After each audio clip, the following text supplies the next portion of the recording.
Elaborate कीजिए। मेरे 2 सवाल हैं। पहला कि ये जो फोर्स्ड प्रोस्टिट्यूशन का रैकेट है, ये शादी से कैसे लिंक्ड है? थोड़ा बहुत आइडिया है मुझे, बट अगर आप उसको एक्सप्लेन करें।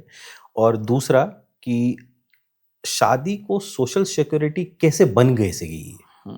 ये दोनों मेरे कोर सब्जेक्ट हैं और मुझे बड़ा अच्छा लगता है इस पे बात करना। मैं आपके पहले वाले सवाल का जवाब देता हूँ। स्लम्स में, इवन गाँव में, ऐसे रैकेट्स काम करते हैं जो लड़कियों को शादी के बहाने फंसाते हैं। सोमवार को मंदिर के बाहर खड़े होंगे।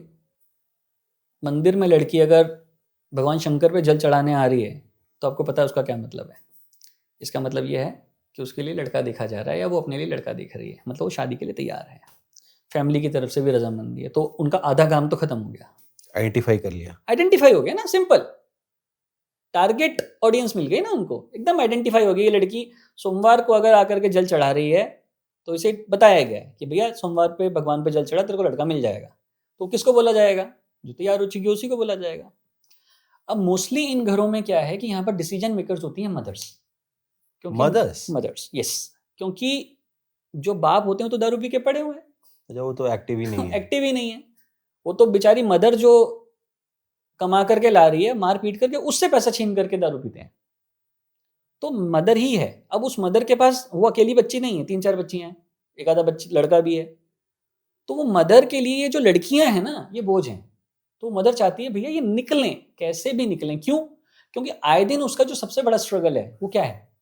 वो ये है कि मैं जब काम पर जा रही हूँ तो इसको पीछे से देखेगा कौन? कोई देखने वाला। तो वो किस किस से बचा रही है? वो चाचा से बचा रही है, वो अगल बगल में जो नशा करने वाले लड़के हैं उनसे बचा रही है। तो कोई ना कोई अटेम्प्ट ना कर दे उन बच्चियों के साथ, वो हर किसी से स्ट्रगल कर रही है। सो ये पहला कारण बनता है कि जहाँ पर मदर्स ये सोचती हैं कि भैया ये निकल जाए। कैसे निकल जाए? उसके 2 तरीके हैं। या तो इसकी बचपन में शादी कर दो, ठीक है, या फिर इसे मंदिर भेजो, भैया कोई लड़का मिल जाए। तो जब लड़का मिल जाए की जो चाह है वो इस बात से परे ले जाती है कि लड़का कौन, उसका फायदा ये लोग उठाते हैं।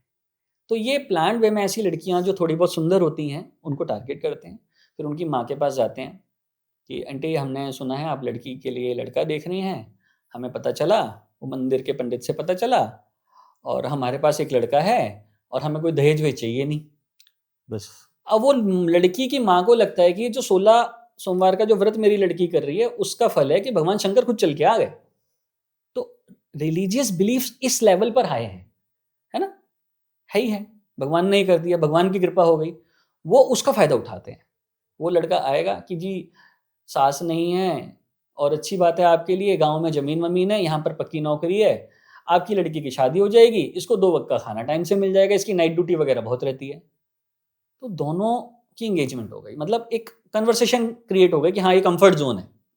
तो माँ जो है वो ये नहीं चेक करती कि ये वाकई में जेन्युइन रिश्ता है ये क्या है।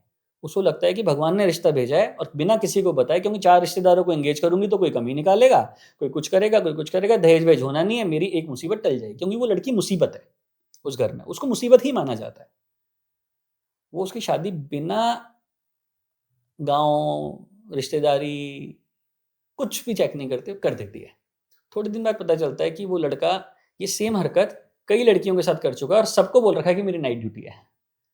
तो जब भी वो सैटरडे संडे या कोई भी वीकडेज में या डे में पार्टियां प्लान होती हैं उनके घरों पे, लड़का पैसे दे रहा है, पैसे आ रहे हैं। सो दैट इज हाउ वो अपने दोस्तों को घरों में इनवाइट करना, दोस्तों के साथ पार्टी करना, फिर लड़की को प्रेग्नेंट करके हॉस्पिटल में एडमिट करा करके डिलीवरी के टाइम पे भाग जाना और गायब हो जाना।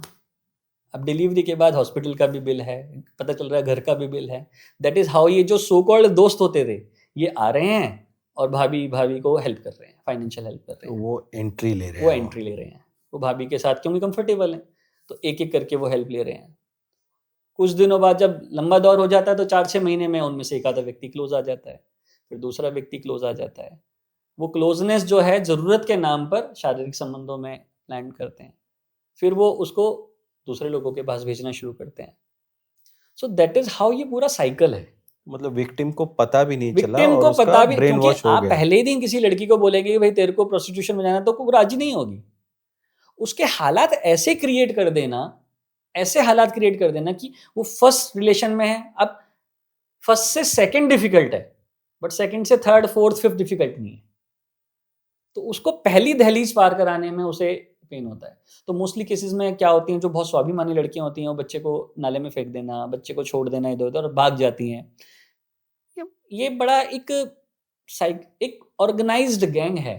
मैं इसको किसी धर्म से नहीं जोड़ना चाहूँगा, नहीं तो वो एकदम से कन्वर्सेशन ये आ जाएगी कि मैं किसी पर्टिकुलर उस पे बोल रहा हूँ, बट कुछ ऐसे शब्द हैं, जो इसके लिए बनाए गए हैं समाज में। तो क्या आप लव जिहाद के बारे में बात कर रहे हो? अगर आप समझ रहे हैं तो ठीक समझ रहे हैं। बट बहुत प्लान्ड वे में उन पे काम होता है, बहुत उनको अच्छी ट्रेनिंग दी जाती है, सब कुछ होता है और ऐसे हमने आइडेंटिफ़ाई किए हैं। तो आप बता रहे थे कि बहन के साथ भी इस तरह की समस्याएँ थी नहीं, नहीं, मेरे अर्ली शादी कर देने की। उसके साथ इस तरीके की समस्या नहीं थी, उसके साथ समस्या दूसरी थी। उसके साथ समस्या ये थी कि हम दोनों को सँभालने वाला कोई नहीं था और उसको चाइल्ड मैरिज से बचाना मेरे लिए स्ट्रगल था। हाँ, मेरे पूछने का यही मतलब था। हाँ, तो मैं जहाँ रहता था तो रिलेटिव्स का ये था कि शादी कर दो। तो उस टाइम पर स्टैंड कौन ले? So that was me only जो स्टैंड ले सकता था, तो मैं काम भी करता था। और फिर जब वो उस एज से बाहर आ गई कि अब वो चाइल्ड नहीं है, जब वो 18 की हो गई, तो दूसरा स्ट्रगल शुरू होता है, दैट स्ट्रगल इज़ डाउरी। कि आप बनियों के घर में पैदा हुए हो, नाम के पीछे गुप्ता लगा हुआ है, तो अब आप जिस भी घर में जाओगे तो वहाँ पहला सवाल ये है कि कितने की शादी करोगे? हाँ, मैंने सुना है शादी में कितना लगाओगे? कितना लगाओगे? तो वो एक बड़ा स्ट्रगल था। तो जब उससे पार पा कर के बहुत स्ट्रगल के बाद एक अच्छा रिश्ता मिला, तो वो एंड नहीं हुआ टॉपिक। वो मुझे समझ में आया कि ये मैं अकेला नहीं हूँ और मेरी जो लाइफ रही है, that was not family, that was society. तो मैंने जो जीवन जिया वो पारिवारिक जीवन नहीं जिया बचपन से, मैंने सामाजिक जीवन जिया क्योंकि समाज ही मेरा परिवार था। तो जिन लोगों के साथ मैंने बचपन में भी रहता भले ही रिलेटिव्स के पास था, बट मुझे खाना जो है वो पड़ोसियों ने खिलाया है। तो मैं उस गली में अगर 22 मकान थे, मतलब जिस गली में मैं रहता था 44 मकान थे उसमें 44। तो अगर उसमें फ्लोर वाइज़ देखा जाए तो करीब-करीब वो हो गए, कम से कम एक ही गली में 200-250 मकान हो गए। तो मैंने हर दिन किसी नए घर में खाना खाया है, हर दिन। तो मतलब ये आप कह सकते हैं कि साल में अगर 365 दिन होते हैं तो 200 दिन मैंने बाहर ही खाना खाया है, लोगों के घरों में खाना खाया है। तो मेरा जीवन ही सामाजिक रहा, बचपन से ही मेरा जीवन सामाजिक रहा। तो उनके भी वही कंसर्न थे। तो मुझे ये लगा कि ये मेरी अकेले की जर्नी नहीं है। तो मेरे साथ जो फेलोज़ थे उनके साथ भी वही कंसर्न था।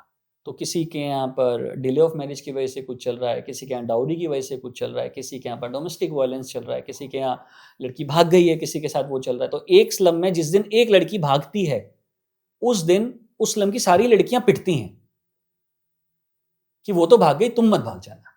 वो डर मेंटेन करने के लिए। सो ये डीप रूटेड चीज़ें हैं। वो क्यों भाग गई, उस कारण को कोई नहीं जानना चाहेगा। है ना? उसके पीछे वो फैमिली से परेशान है, वो रिश्तेदारों से परेशान है, किसी रिश्तेदार ने अटेम्प्ट करने की कोशिश तो नहीं की है, कुछ और तो उसके साथ ऐसा नहीं हो गया है, वो नहीं जानना चाहेगा, कोई नहीं जानना चाहेगा। बट वो पिटती है। क्यों? क्योंकि वो बेटी है। तो जब आपने सोशल प्रोटेक्शन वाला जो क्वेश्चन किया था, मैं उसका आंसर दे रहा हूँ आपको, क्योंकि मुझे क्वेश्चन याद है।